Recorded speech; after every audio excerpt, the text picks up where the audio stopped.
প্রিয় বন্ধুরা, আজকের এই ভিডিওটি ডিএলএড পার্ট অন সেশন 2025-27 শিক্ষার্থীদের জন্য। আজকের ভিডিওর মাধ্যমে আপনাদের সাথে শেয়ার করব এনভায়রনমেন্টাল সায়েন্স বিষয়ের প্রথম অধ্যায় থেকে 2 নম্বরের গুরুত্বপূর্ণ 10টি প্রশ্ন উত্তর। এই অধ্যায় থেকে যদি আপনাদের ফাইনাল পরীক্ষায় 2 নম্বরের কোনো প্রশ্ন আসে, আশা রাখি আমি যে প্রশ্ন উত্তরগুলো আজকে শেয়ার করব এর মধ্যে আপনারা কমন পাবেন। আপনাদের প্রতিটি বিষয় থেকে প্রতিটি অধ্যায়ের উপর 1 নম্বর, 2 নম্বর, 7 নম্বর এবং 16 নম্বরের গুরুত্বপূর্ণ প্রশ্ন উত্তরগুলো আমি ভিডিওর মাধ্যমে আপনাদের সাথে শেয়ার করব। আপনারা প্রতিটি ভিডিও মনোযোগ সহকারে আপনারা দেখবেন। এই প্রশ্ন উত্তরগুলোর মধ্যেই কিন্তু আপনারা আপনাদের ফাইনাল পরীক্ষায় সমস্ত প্রশ্ন উত্তরই কমন পাবেন।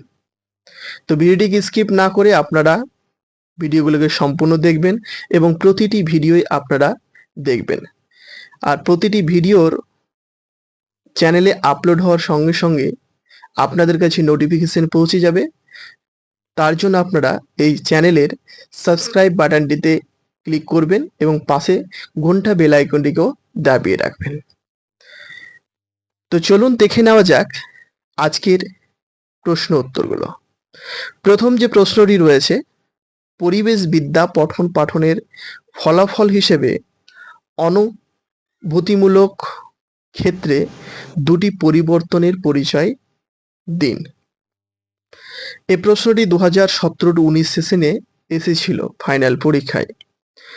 উত্তর: পরিবেশবিদ্যা পঠন পাঠনের ফলাফল হিসেবে অনুভূতিমূলক ক্ষেত্রে দুটি পরিবর্তন হলো: পরিবেশ সম্পর্কে সচেতনতা বৃদ্ধি পায়, 2 নম্বর, পরিবেশ সম্পর্কে মূল্যবোধ গঠিত হয়।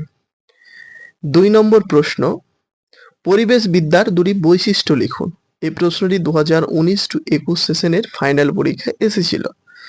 উত্তর: পরিবেশবিদ্যার দুটি বৈশিষ্ট্য হলো পরিবেশগত নীতি গঠনে ও উন্নয়নে সহায়তা করে, 2, বাস্তুতন্ত্র ও পরিবেশ সম্পর্কে সচেতনতা গঠনে ও বুঝতে সাহায্য করে। 3 নম্বর প্রশ্ন, অনুভূতিমূলক ক্ষেত্র কথাটির অর্থ কি? এটি 2019-21 এসেছিল পরীক্ষায়। উত্তর: জ্ঞান ও বোধমূলক ক্ষেত্রের উপর ভিত্তি করে শিক্ষার্থীরা যখন বিভিন্ন ক্ষেত্রে হাতে কলমে কোনো কার্যকলাপ বাস্তবায়িত করতে পারে তখন সেই ক্ষেত্রকে আমরা অনুভূতিমূলক ক্ষেত্র বলে থাকি। 4 নম্বর প্রশ্ন, পরিবেশবিদ্যায় আগ্রহ বৃদ্ধির দুটি উপায় বর্ণনা করুন। এটিও 2019-21 সেশনে পরীক্ষায় এসেছিল। উত্তর: পরিবেশবিদ্যায় আগ্রহ বৃদ্ধির দুটি উপায় হলো পরিবেশ সম্পর্কে সচেতনতা বৃদ্ধি করা, বিভিন্ন রকম পরিবেশ রক্ষা সংক্রান্ত কর্মসূচির আয়োজন করা। 5 নম্বর প্রশ্ন, পরিবেশ বলতে কি বোঝায়? উত্তর: এনভায়রনমেন্ট শব্দটি একটি ফরাসি শব্দ ইনভায়রনা থেকে এসেছে, যার অর্থ হলো ঘিরে ধরা বা বেষ্টিত করা। পরিবেশ বলতে পরস্পর ক্রিয়াশীল জৈব, যেমন উদ্ভিদ, প্রাণী, কীটপতঙ্গ ইত্যাদি উপাদান ও অজৈব, যেমন জল, বায়ু, তাপ, মাটি ইত্যাদি উপাদানগুলির সমন্বয়ে গড়ে ওঠা সেই প্রাকৃতিক ও জীবমণ্ডলীয় প্রণালীকে বোঝায়। 6 নম্বর প্রশ্ন, পরিবেশবিদ্যা কাকে বলে? উত্তর: বিজ্ঞানের যে শাখায় পরিবেশের বিভিন্ন শর্তাবলীর আন্তঃসম্পর্ক বিষয়ে আলোচনা ও তাদের কার্যকরণ বিশ্লেষণ করে এবং পরিবেশের বিভিন্ন সমস্যাগুলির সমাধান নিয়ে আলোচনা করে তাকে পরিবেশবিদ্যা বলে। এই বিজ্ঞানের অন্তর্ভুক্ত বিষয়গুলি হলো জীবনবিজ্ঞান, ভৌতবিজ্ঞান, রসায়ন, সমাজবিজ্ঞান ইত্যাদি। 7 নম্বর প্রশ্ন, পরিবেশ সংরক্ষণের দুটি গুরুত্বপূর্ণ কাজের উল্লেখ করুন। 2014-16, 16-18 তে এই প্রশ্নটি পরীক্ষায় এসেছিল। উত্তর: এমন কিছু কিছু কাজ আছে যেগুলি করলে পরিবেশ অনেক বেশি দূষণমুক্ত থাকে। এই সমস্ত কাজ সমষ্টিগতভাবে করতে পারলে আমাদের জীবনধারা পাল্টে যায়। যেমন গাছ লাগানো, গাছ পরিবেশের গুরুত্বপূর্ণ উপাদান। গাছ আমাদের বাঁচতে সাহায্য করে, কিন্তু আমরা নির্বিচারের মতো গাছ কেটে ফেলে উন্নয়নের নামে যা আমাদের পরিবেশের ভারসাম্য নষ্ট করে দেয়। বিদ্যুতের ব্যবহার। বিদ্যুৎ সঠিকভাবে ব্যবহার করতে হবে। বিদ্যুতের অপচয় করা যাবে না। এর ফলে বিদ্যুতের খরচ বাঁচবে এবং আর্থিক সাশ্রয় হবে। ৮ নম্বর প্রশ্ন, বিজ্ঞানের ভাষায় কাজ কাকে বলে? এই প্রশ্নটি 2014-16, 2020-22 এই প্রশ্নটি এসেছিল।